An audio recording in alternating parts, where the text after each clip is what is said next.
Now that we know that everything we hold dear in this world is a lie, especially about the Middle East, it makes you wonder. Begin with Egypt, or as ISIS calls it, next.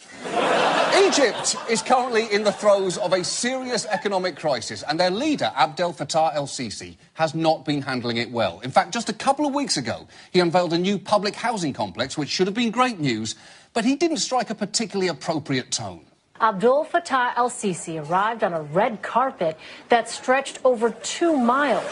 Soon after the extravagant arrival, el-Sisi made a speech about cutting government subsidies, claiming the state could not continue to subsidize water and electricity. Wow!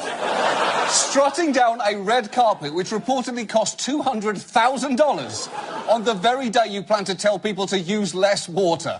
The only less sensitive way he could have arrived was via log flume.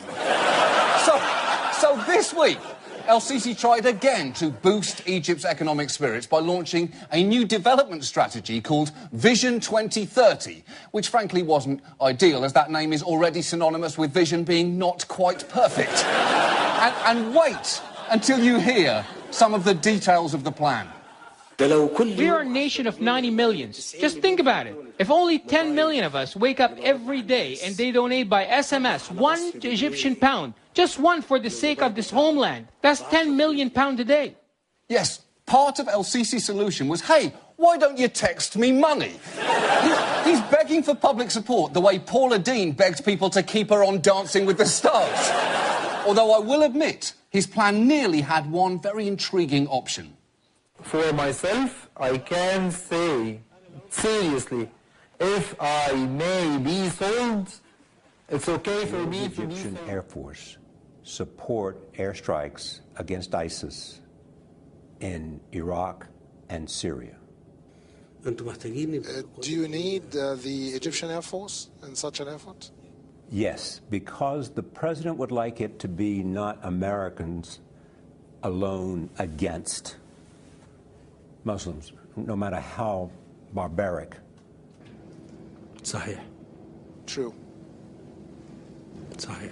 True. So will you support the president by Egyptian strikes? Give us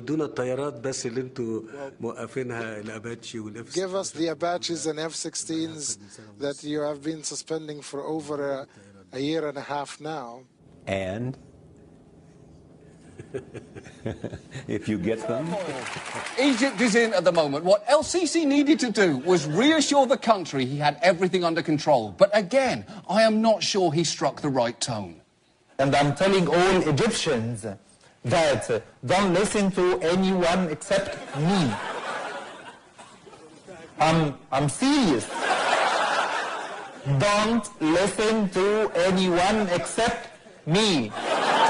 Don't listen to anyone but me, I'm serious. It is not good when your country's leader sounds like a frightened substitute teacher. And just like a substitute teacher, you have a feeling that el-Sisi is going to be replaced very, very soon.